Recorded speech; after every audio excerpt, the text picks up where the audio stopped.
My name is Price Van Ray, and I write books. The book I am going to talk about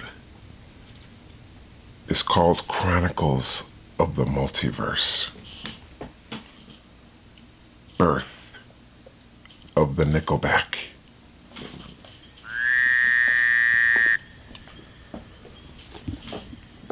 Let me tell you what it's about.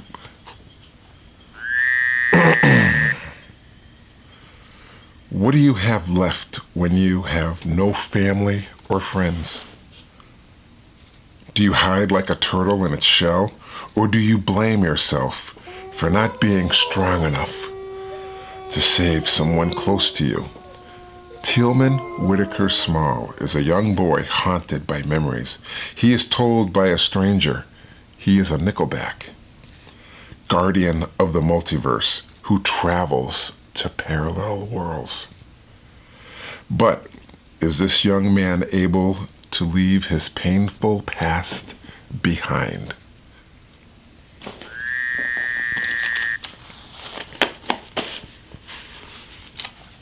What you are about to listen to is the chapter before the chapter.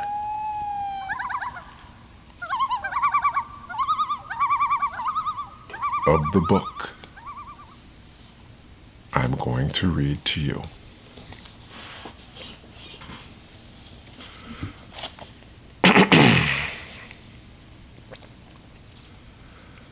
I cannot confirm nor deny the events in this book. According to my great-great-grandfather, what you are about to read is based on actual events.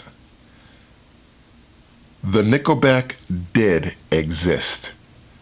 This is one of many chronicles of the multiverse.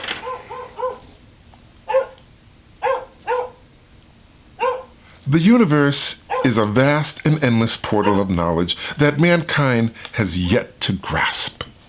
And amid this immense universe is this minuscule planet inhabited by tiny humans that have nothing better to do than refuse to even try to open their minds, therefore pushing on to their own lack of enlightenment.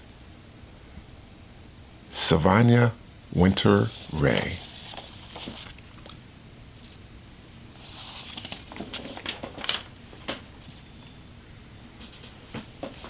Before.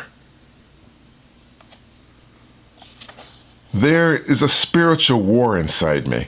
It is heaven and it is hell. This is what a man was thinking to himself as he stared out of a library window. He watched the tears from heaven fall to an earthly destination below. Millions of droplets dance a symphony of chaos in the blackness of night. As he stared into the abyss of night, there was only one question annoying his soul. Why?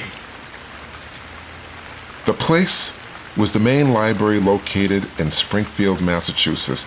The time was very late.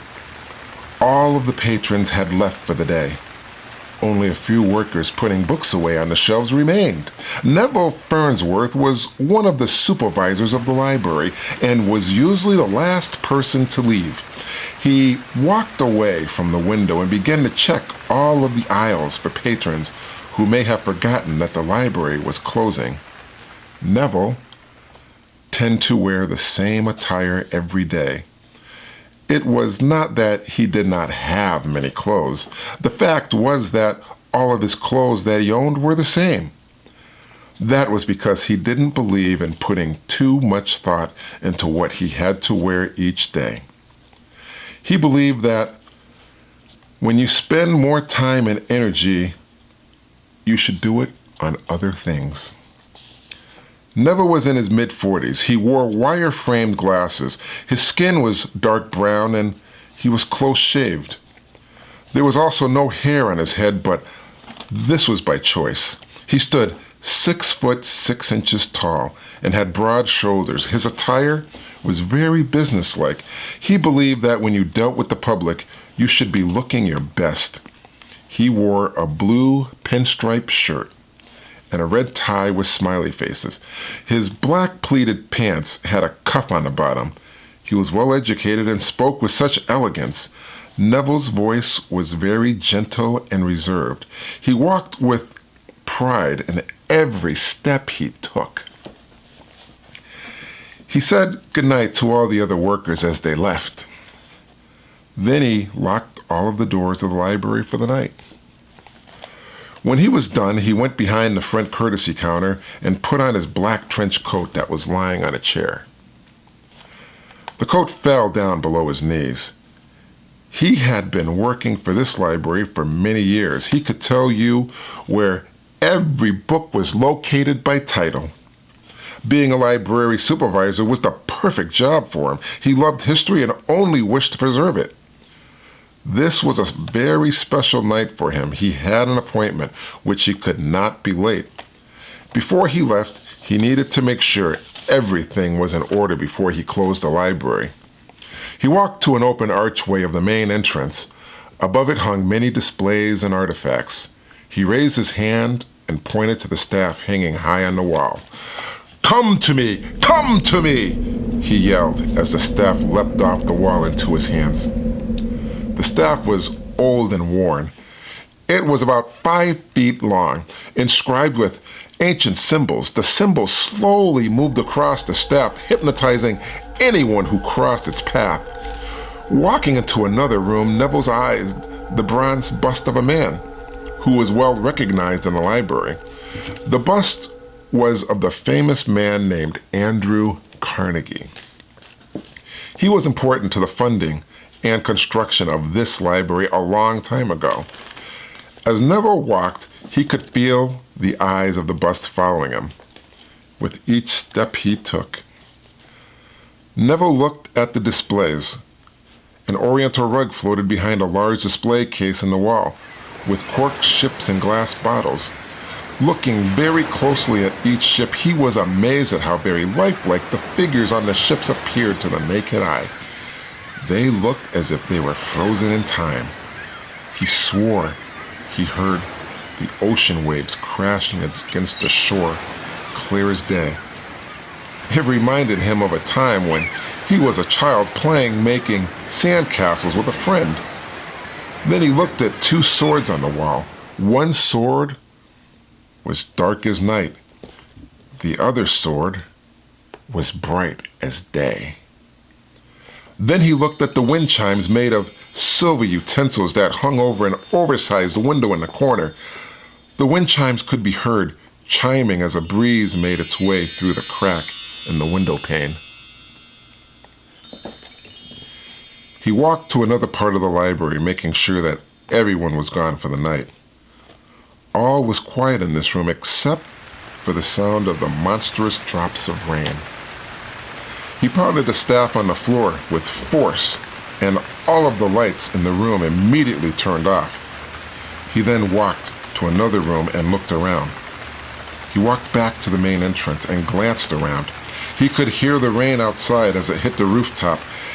It sounded like tiny little feet running all around, back and forth. He stood in the middle of the main open room with the staff in hand. He pounded the staff twice on the floor, and the lights went out. The room was lit by the flashes of merciless lightning and glimpses of moonlight scattered across the floor. He looked at one of the bookcases and noticed an odd shadow. "I know you're there. Come on out. I can see you," he said. Out of a dark shadow appeared a figure that was 3 feet tall. He looked about 12 years old and had purple hair and glowing purple eyes. His head was 3 times larger than his body. He was so thin he looked disfigured. It was hard to imagine that his body could hold up the knight's armor he was wearing. He walked slowly to Neville, carrying a torch lit with molten fire. As the fire burned, on the end of the torch, the mold dripped towards the floor.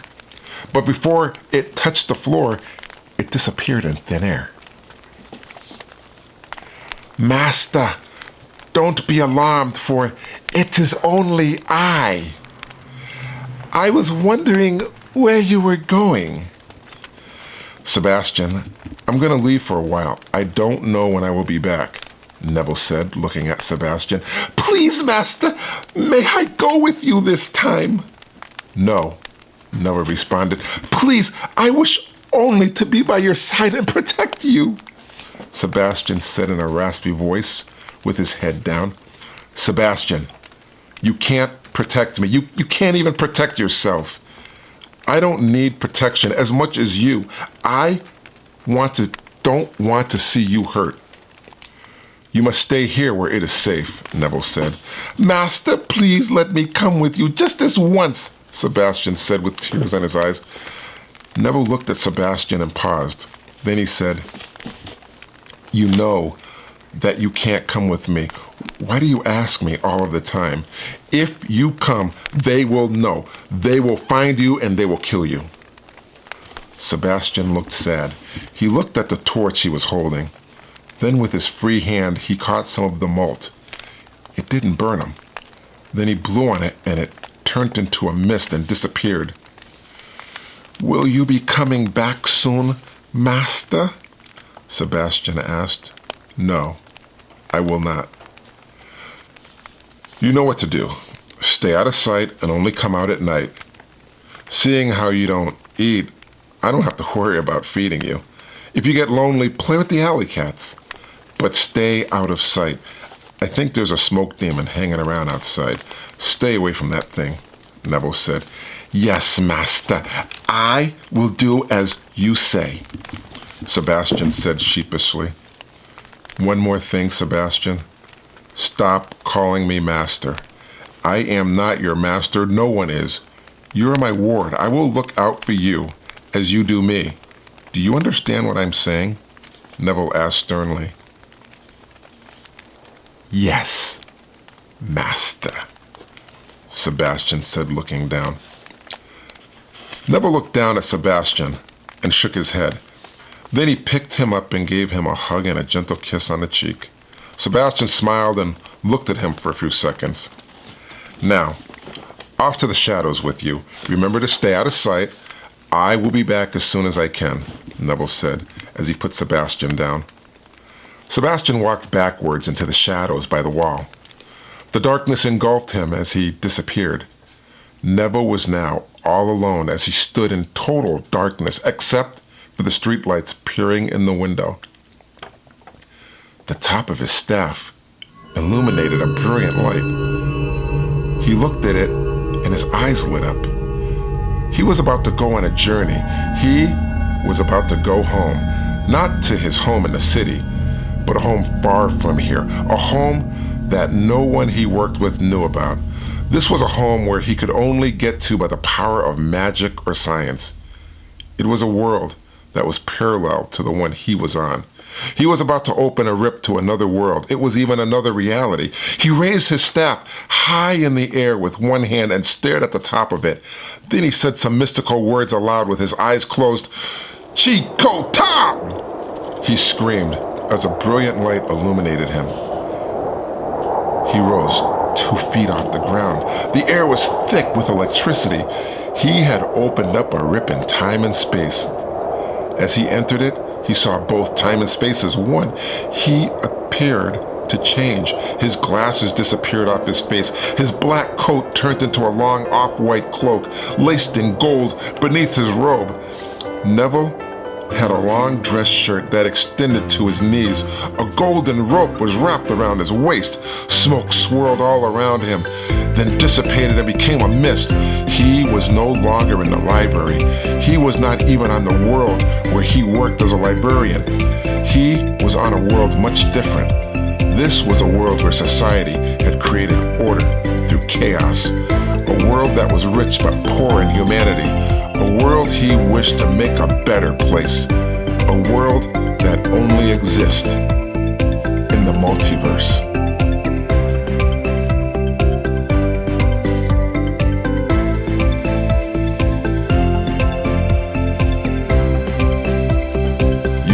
just listened to Chronicles of the Multiverse, Birth of the Nickelback.